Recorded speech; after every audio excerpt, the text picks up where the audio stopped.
we only serve God when we serve people. There is no service to God without service to man. There is no service to God without serving man.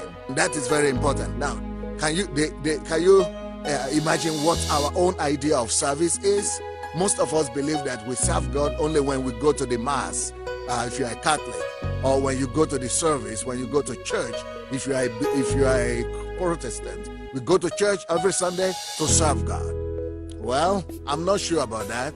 And some of us who are really very enthusiastic and very religious and very pious and very righteous and very holy and really very passionate about our faith, most of us try to serve in the church. Some of us serve as ushers, some of us serve as choir members, some of us serve as children workers, and we try to do our best.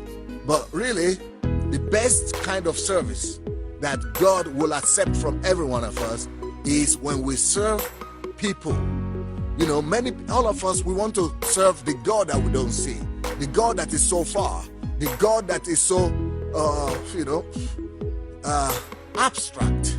You know, so we like this idea of serving God abstractly. Oh, I'm serving God, I serve God, I know God.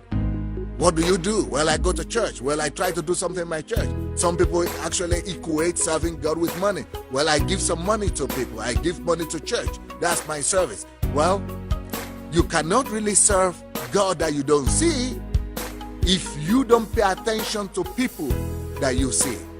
Now, let's look at the scripture. Do you remember the situation when Jesus Christ actually washed the feet of his disciples? What do you think he was doing? What do you think the lesson was? Because I actually know there are some denominations right now all over the world that is what they do.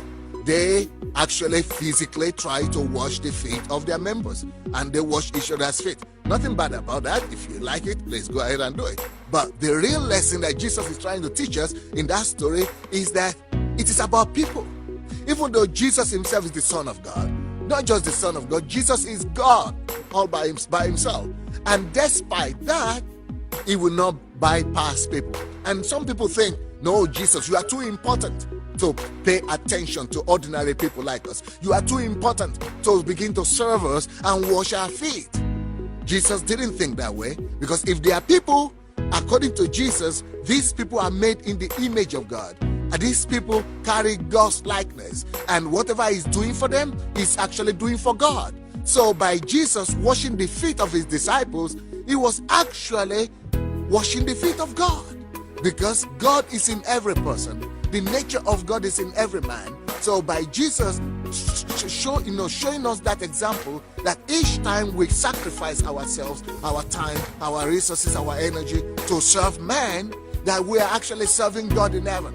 For you to serve God, for you to really prove to God and impress God that you are serious about serving him, you need to begin to pay attention to ordinary people, humans, and begin to extend your service to them. It is when you serve people that you convince God truly that you want to serve him. It is only when you pay attention to people, when you begin to serve them with your gifts, with your talents, with your resources, with your time, when you begin to give your love to ordinary people, that is when you convince God that, God, I'm not doing this just for you to be able to bless me, or for you to be able to give me something, or for you to be able to show me for me to show you how good I am.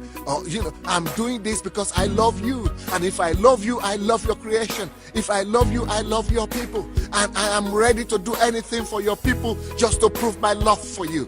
And when you can prove your love for God, not by doing something directly to God, because you don't see God, he doesn't complain about anything against you. He cannot, you don't feel guilty. But when people who offend you from day to day, people who don't treat you well, when people who don't give you anything, who cannot contribute to your life, when people who maybe even have done bad things to you, when you begin to consider them, and because of the love of God, you begin to go out of your way to serve them, to do something good to them, to be kind to them, that is when you really prove to God, and God is convinced that, yeah, these person is really serious. If you love God for real, you will love people. There is no way you will love God that you will not love people. It's just not possible. When you love God for real, you will recognize God in people. You will feel the compassion of God for people. You will have the heart of God. So if you are a believer,